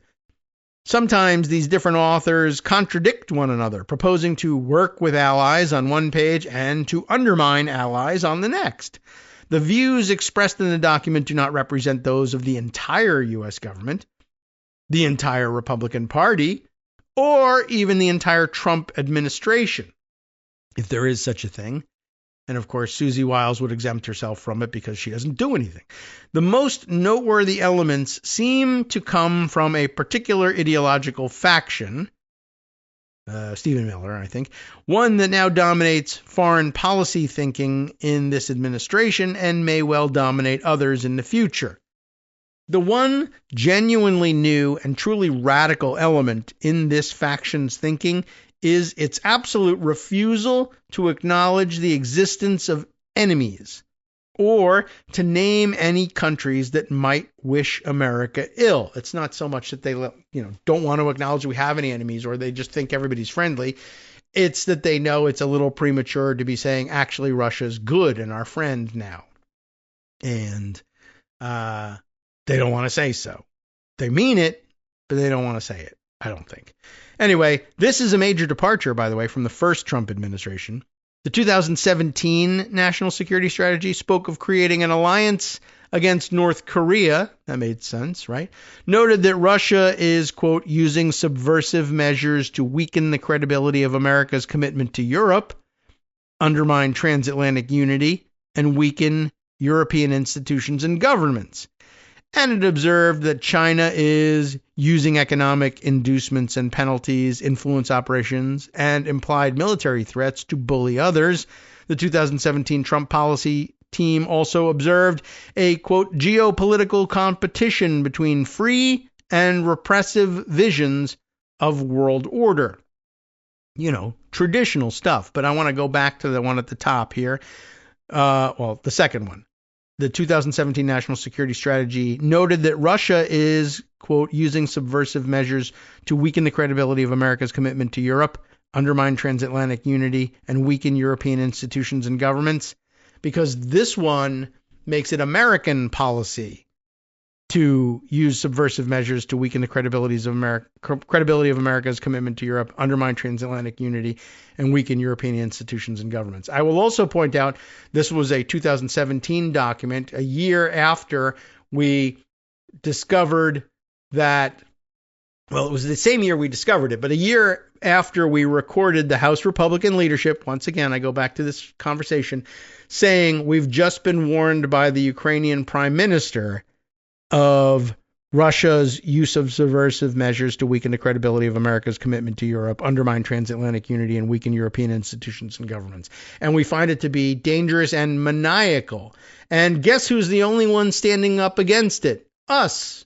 But Kathy McMorris Rogers says, no, actually, we're not. We're not. And not only are we no longer standing up against it, but we are now actively participating in it, despite the fact that the target is us. Someone explain that to me. The answer is, actually, maybe it becomes important again. Kevin McCarthy says, well, one explanation for it could be, swear to God, I think Putin pays Trump. That'd explain it. Certainly would. Now it becomes central to the conversation once again.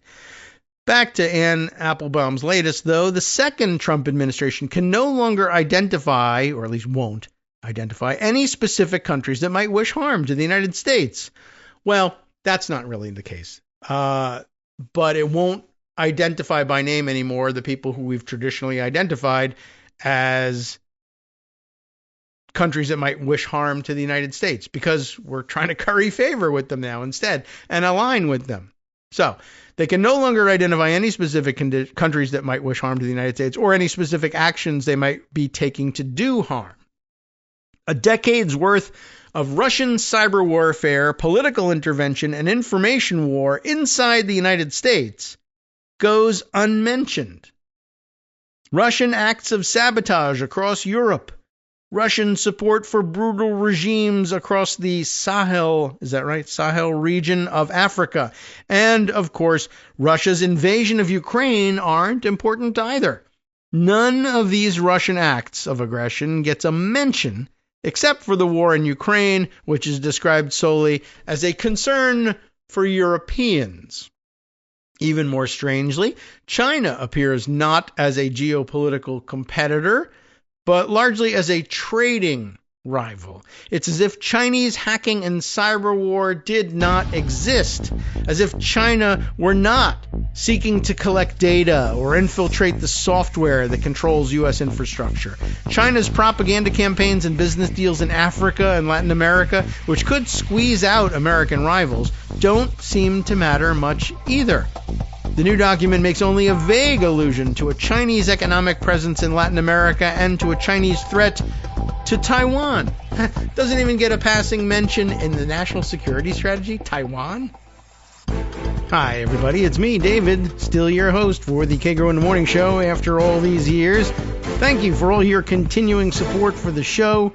And if you're listening regularly and still thinking about getting on board as a supporter, well, the time is now. Patreon.com is the easiest way to make recurring subscription-style payments every month, all year round, to keep us going. patreon.com/KagroX brings you to our page where you can sign up with your monthly support. And hey, have you seen our clever new subscription tiers? It's easier than ever to sign up for, say, $1 crisp bill for every information-packed 2-hour show. If you're the plan ahead type, there's even a year-long subscription program that saves you 15% on the cover price. Or it would if there was a cover price, or even a cover, for that matter. patreon.com/KAGROX.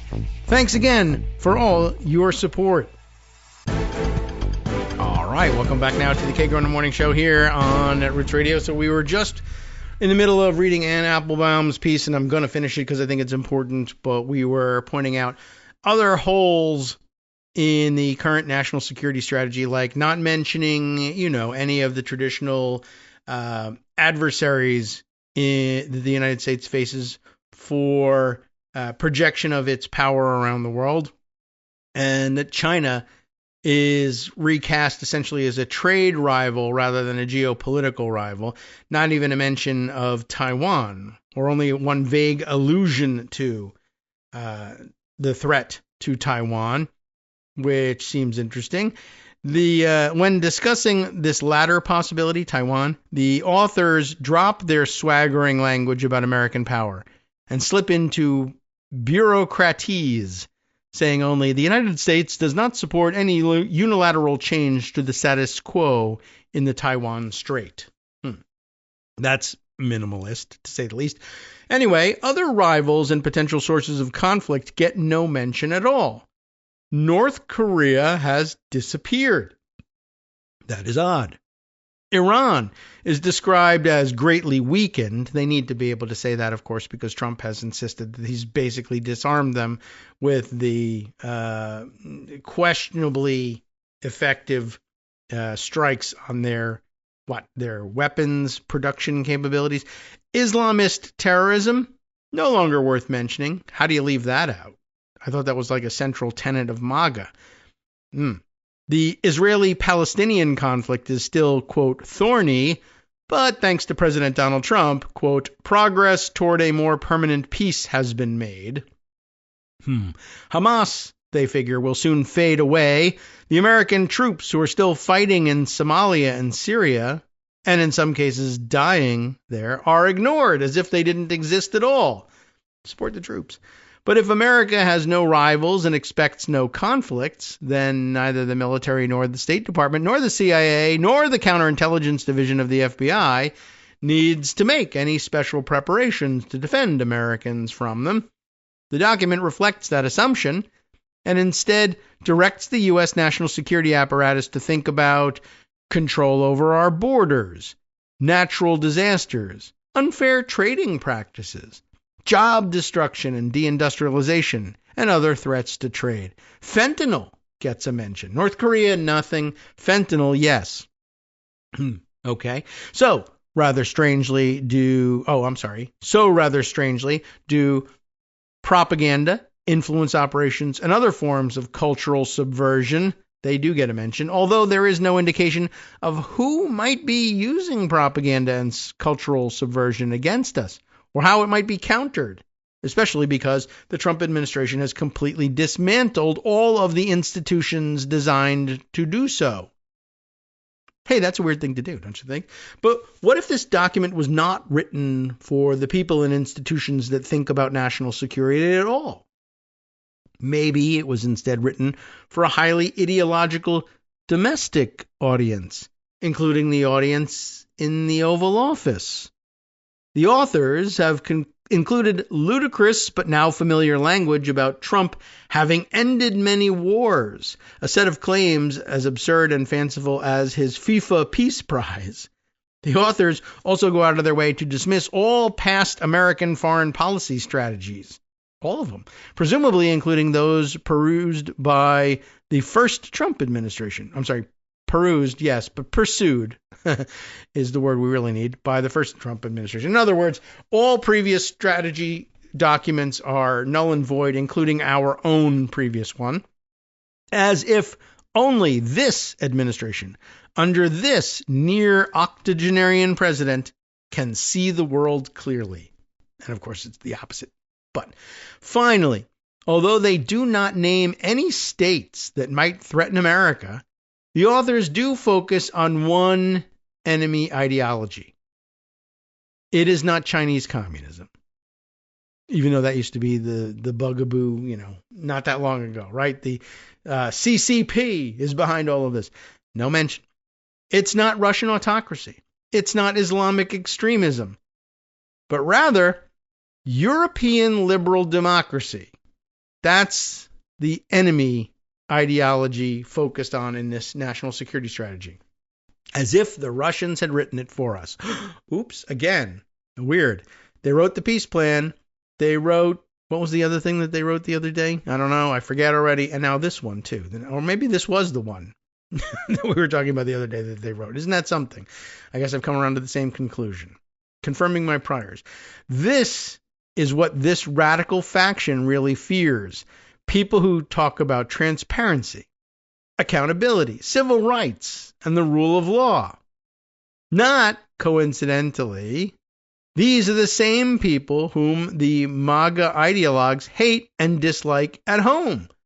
The same people who are fighting to prevent MAGA from redefining the United States as a white ethno-state, who oppose the corruption of America's democratic institutions, and who object when Trump's friends, family, and tech allies redirect U.S. foreign policy to benefit their private interests. European and American liberal democracy is so dangerous to their project, in fact, that the MAGA ideologues seem to be planning to undermine it. They don't want to meddle in anyone's internal politics anywhere else on the planet. We seek good relations and peaceful commercial relations with the nations of the world without imposing on them democratic or other social change. As imagine that, right? We no longer are shining the light of democracy. We want to share the benefits of democratic governance and freedom of self-determination with the world. We were always a little hypocritical about it, but it was a stated goal. We no longer say, democracy not actually something we want to share with you. Democracy might not even be something we want for ourselves anymore. And how about that? In the name of openness and dialogue and self-determination for you, we're no longer going to tell you that we think democracy is good. That would be, influencing your elections. We're going to get out of that business. The glaring exception to this rule, though, there is an exception, is Europe. Here, it is now American policy to help Europe correct its current trajectory. Language that implies that the U.S. will intervene to do so. According to reporting by Defense One, an earlier version of the national security strategy said that U.S. foreign policy should even seek to support illiberal forces in at least 4 countries: Hungary, Poland, Italy, and Australia. I'm sorry, not Australia, Austria, the one that's actually in Europe. But wow, okay, that's an interesting concentration here. Hungary, Poland, Italy, and Austria. Why? And to what end? To persuade them to leave the European Union. Hungary, Poland, Italy, and Austria out. For all four, this would be an economic catastrophe for each of them individually. For the rest of the continent, this would be a security catastrophe because a damaged EU would struggle to counter Russian hybrid warfare and Chinese economic pressure. If the Union breaks up, there would also no longer be a European Commission capable of, say, regulating American tech companies. And perhaps that is the point Elon Musk perhaps might be after, right? At the same time, the document's authors seem to derive their hatred of Europe from a series of false perceptions, or perhaps from a form of projection. Oh no, not that. The authors fear, for example, that certain NATO members will become majority non-European very soon. Now, because they are presumably not talking about the non-Europeans in NATO, Turkey and Canada, the clear implication is that countries such as France and Germany have so much immigration from outside Europe that they will be majority non-white. And yet it is the United States, not Europe, that is far more likely to become majority minority in the coming years. So, projection, right? The security strategy also talks bizarrely about Europe being on the verge of, quote, civilizational erasure, which is not language used by many European politicians, even those in far-right parties. Carl Bildt, the former Swedish Prime Minister and Foreign Minister, has called this sentiment, quote, to the right of the extreme right. In multiple indices, after all, health, happiness, standard of living, European countries regularly rank higher than the United States. Compared with Americans, Europeans live longer, are less likely to be living on the streets, and are less likely to die in mass shootings. The only possible conclusion, the authors of this document don't know much about Europe or don't care to find out. Living in a fantasy world, they are blind to real dangers. They invent fictional threats. Their information comes from conspiracist websites and random accounts on X. And if they use these fictions to run policy, then all kinds of disasters could await us.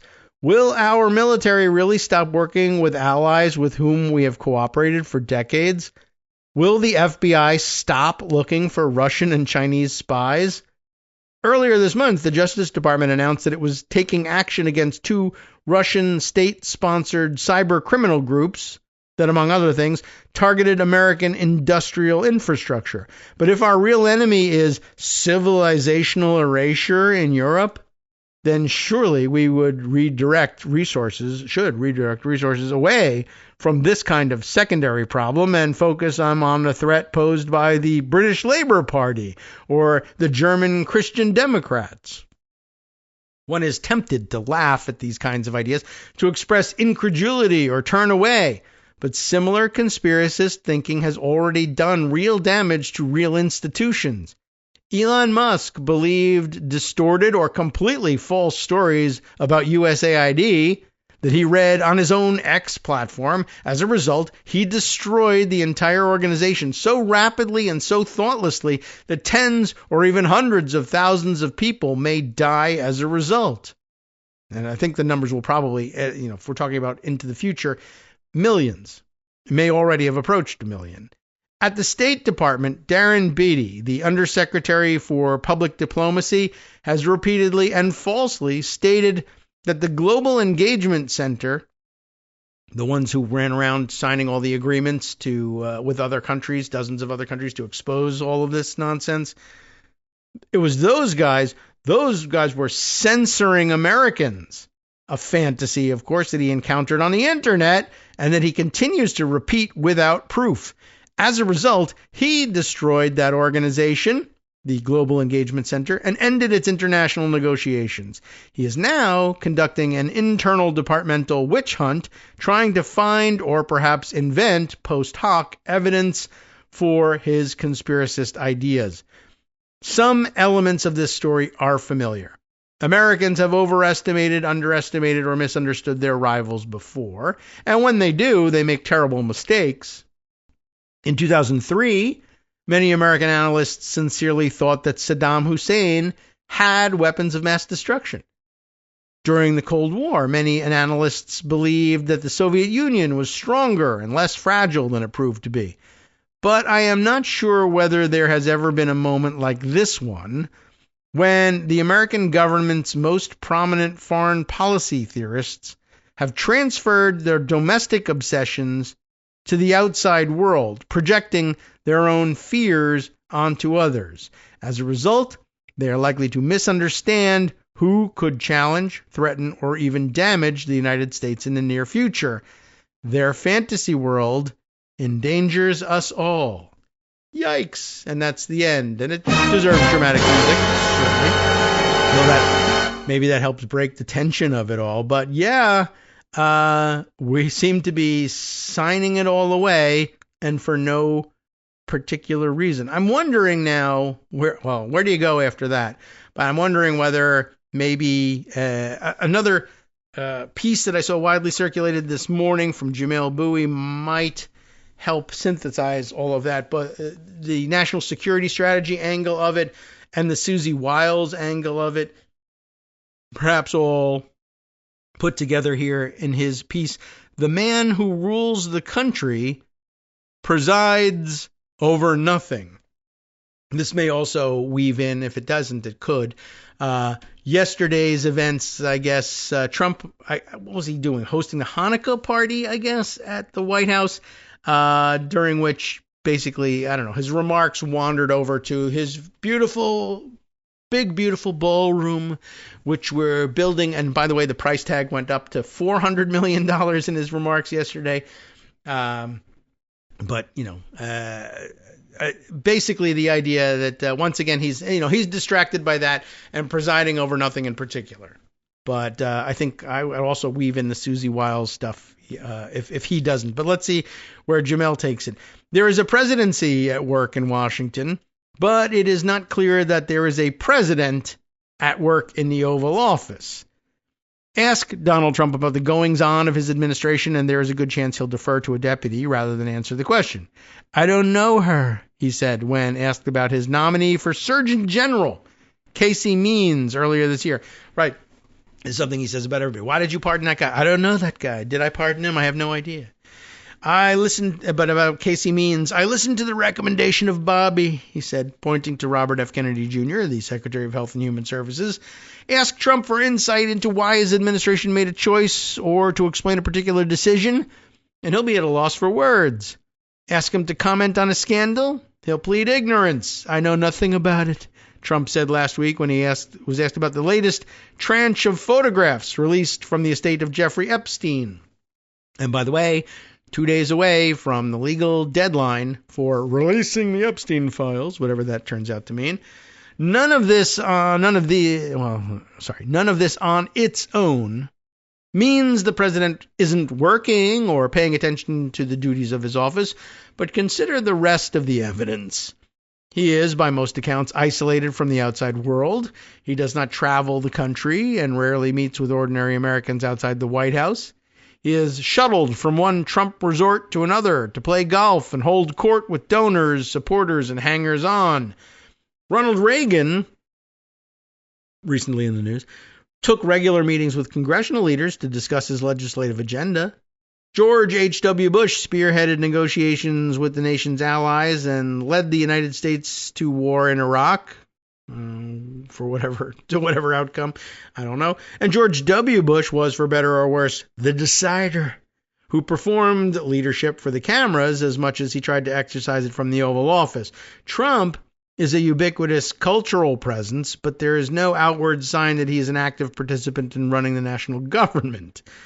He was mostly absent during discussions of his supposedly signature legislation, the One Big Beautiful Bill Act, and practically AWOL during the month-long government shutdown. It is difficult for any president to get a clear read on the state of the nation It takes work and discipline to clear the distance between the office and the people, but Trump, in his second term, does not seem to care about the disconnect. Abraham Lincoln once remarked that it would never do for a president to have guards with drawn sabers at his door, as if he fancied he were, or were trying to be, or were assuming to be, an emperor. The president has to be engaged, attentive to both the government and the public that he was elected to serve. Trump is neither.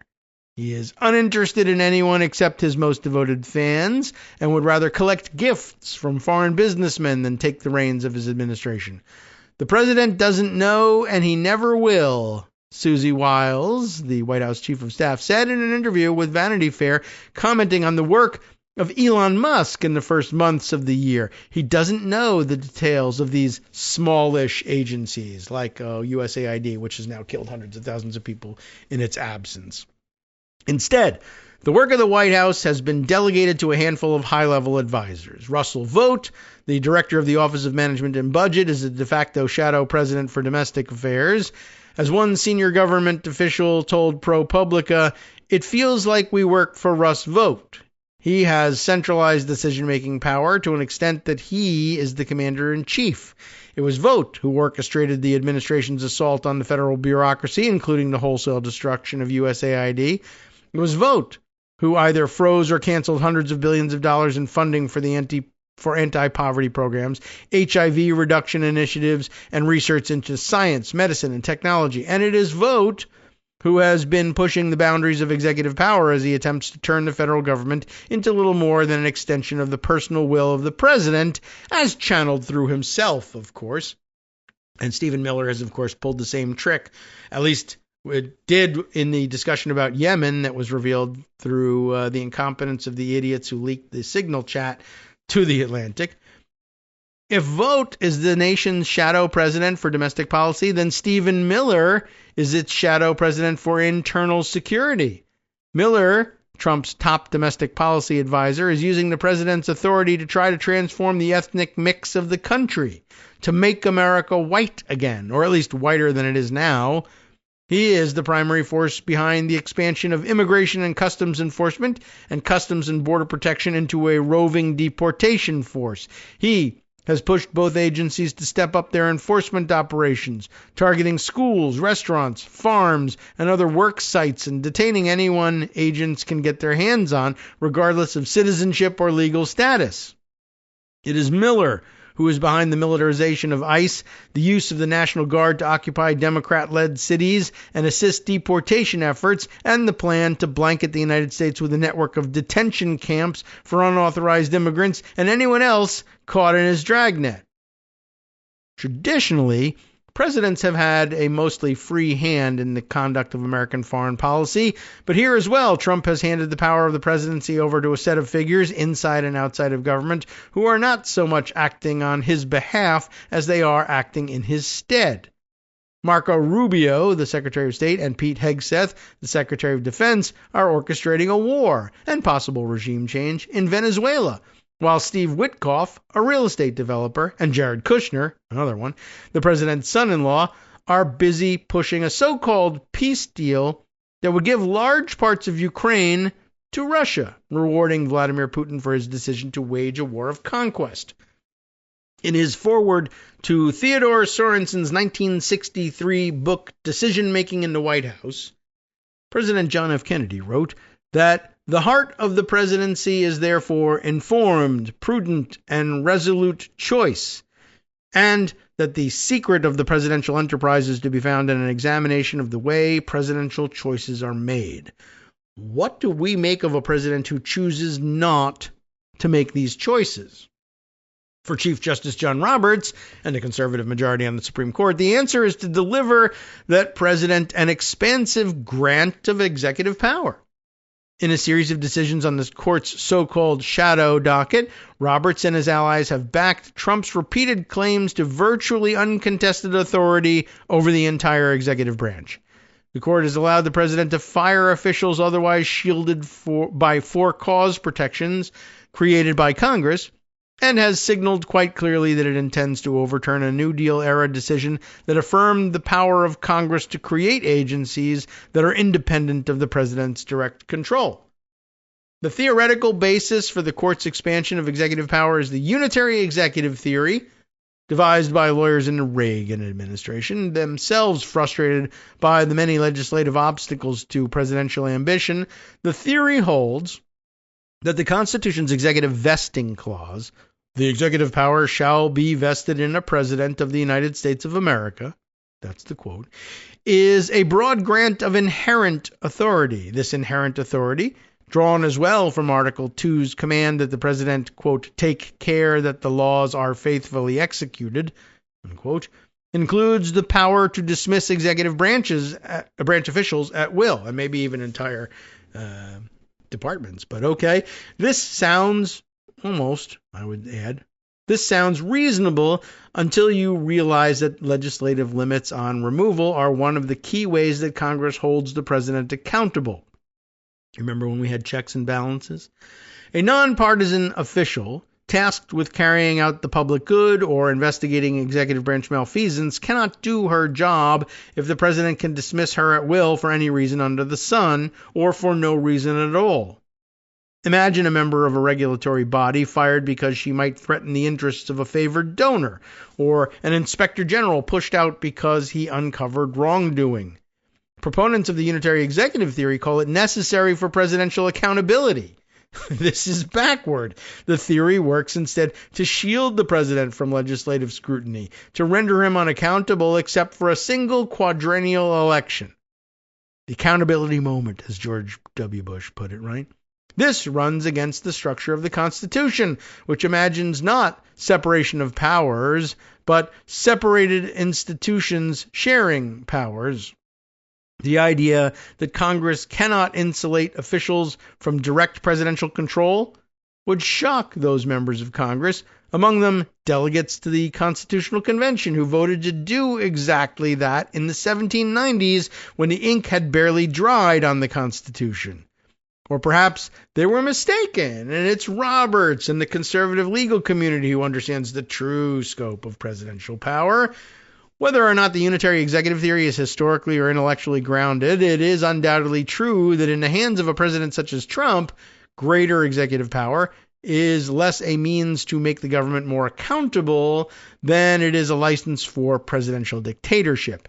It puts something like sovereign power in the hands of one man to use as he sees fit, even though he himself is not fit, with few opportunities for real accountability until the next election. That aside bit there I had to add, right? That the voice tells you that wasn't in the article.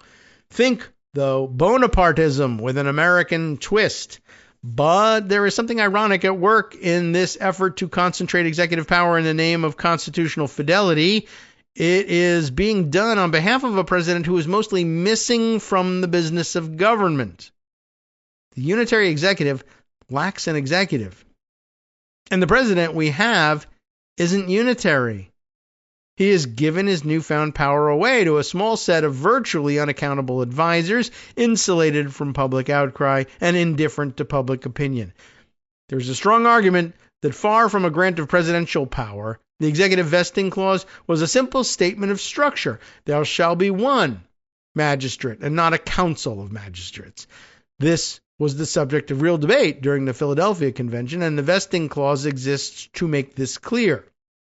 Alexander Hamilton's disquisition on energy in the executive branch, found in the Federalist number 70, is a response to critics who thought Republican government needed a plural executive, not a brief for unlimited presidential authority.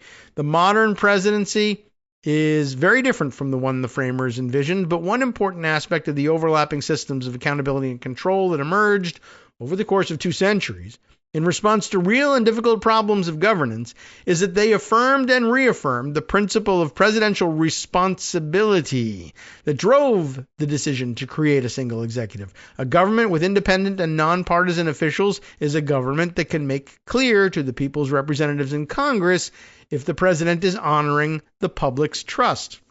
The purpose of the presidency is to carry out the aims of Congress and help govern the nation on behalf of the people, not, as this Supreme Court would have it, to carry out the political will of the president. It makes sense that from time to time Congress would put some institutional distance between its goals and the president's agenda. This doesn't diminish accountability, it enhances it. Put another way, independence can provide voters a clear view, while direct political control can be used to obscure, occlude, and obstruct. And guess what? That's what they're doing. In fact, we can see quite clearly that the concentration of presidential power in this administration has done more to make the government unaccountable than it has opened it up to public input or made it more responsive to public discontent. The embrace of the unitary executive theory by both the president and the court has given us the worst of all worlds, an ultra-powerful presidency without an actual president at the helm. A figurehead whose viziers exercise unitary authority on his behalf, running roughshod over both the law and common decency in pursuit of their own narrow agendas. The White House is a lost cause, but one might hope that the Supreme Court would be attentive enough to the conditions of the real world to think twice about continued pursuit of its ideological project. But these are principled conservatives. They believe in their theories, and they intend to see them through no matter the cost to the Constitution or the damage done to American democracy. So, I don't know. The institutions, not only are they not holding, they've been essentially donned as disguises, as camouflage by malignant actors, foreign and domestic, pretending to be American government and dismantling it from the inside. I don't know. I'm a little worried about that one, and I guess you probably are too. Well, Justice Putnam takes it from here for the West Coast Cookbook and Speakeasy next. From netradio.com. Netradio.com. You have been listening to Kagro in the Morning with David Waldman. Let's look at some of the varied stories he has on tap for you. 5 Oregon farm workers were released after their ICE detentions were deemed unlawful. That's good news. The head of California's Department of Motor Vehicles has said that if the carmakers do not correct its misleading branding of autopilot, Tesla will be blocked from selling cars in that state. Yahoo! See you tomorrow.